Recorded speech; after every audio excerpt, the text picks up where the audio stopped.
बोले महाराज कलौ देव महेश्वरा, भोलेनाथ ही कलयुग के साक्षात स्वामी माने गए हैं। और भोलेनाथ से यदि कोई कामना की जाए तो कहते हैं जीवन की ऐसी कोई कामना नहीं जो हमारे महादेव पूरी न करें। 3 ताली बजा देने से जब रावण को लंका मिल जाती है तो 3 ताली बजा देने से तुम्हारे रोग शोक दूर नहीं होंगे। इसलिए जाओ कभी भोले बाबा के मंदिर में तो बोले 3 ताली बजा दिया करो, 3 ताली से भी खुश हो जाते। लेकिन जाते समय बजाना, लौटते समय नहीं बजाना, नहीं तो और ले लेंगे उल्टा महाराज, देने की बजाय चला जाएगा सब कुछ। तो जब मंदिर में जाओ तब बजाना।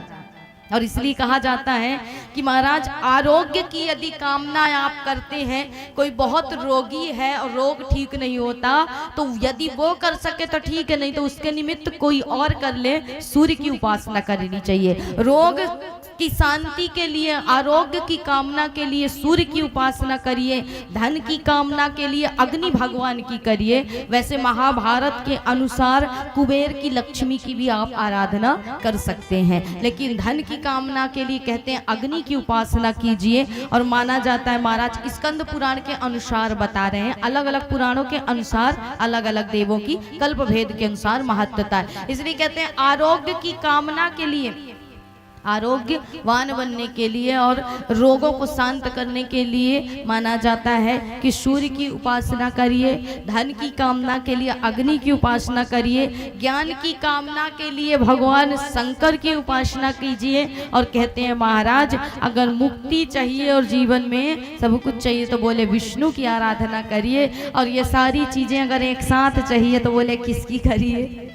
हनुमान जी की कर लीजिए, क्योंकि कहा है ना कि सब सुख ला है तुम्हारी शरणा, तुम रक्षक काहू को।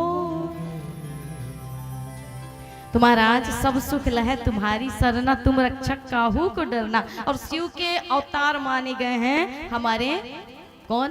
बजरंग बली, महावीर हनुमान। इसलिए सब वीर हैं और वो महावीर हैं। तो यदि पाना है तो बोले सारी चीजें एक साथ पानी है तो हनुमान जी की उपासना कर लीजिए। इसलिए कहते हैं महाराज कि जब ब्रह्मा की इतनी बड़ी आयु, तो हे गुरुदेव ब्रह्मा को 40 मंत्रों में भी भगवान ने माफ नहीं किया था। जब ग्वाल वालों की चोरी की थी, कल की कथा में सुना था ना, ग्वाल वालों की जब चोरी की तो भगवान ने 40 मंत्रों में ब्रह्मा को क्षमा नहीं किया, लेकिन इंद्र को 10 मंत्रों में क्षमा कर दिया। ऐसा क्यों? तो भगवान कहते हैं कि भक्त हमारे पग धरे, अरे वहां धरूं मैं हाथ, सदा संग लागत फिरूं, कबहू न छोड़ू साथ।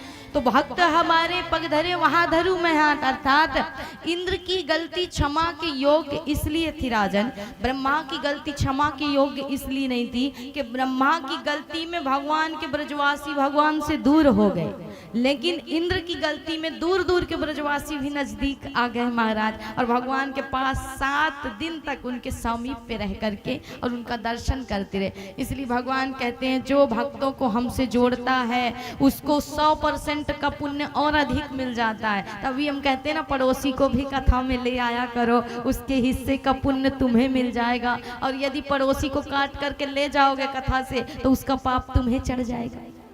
तो जो हमसे भक्तों को जोड़ता है उसको हम उसके हर अपराध को क्षमा कर देते हैं, लेकिन जो भक्तों को हमसे तोड़ता है और दूर करता है वो चाहे ब्रह्मा के समान इस स्थान रखता हो, हम माफ नहीं करते हैं कभी राजन।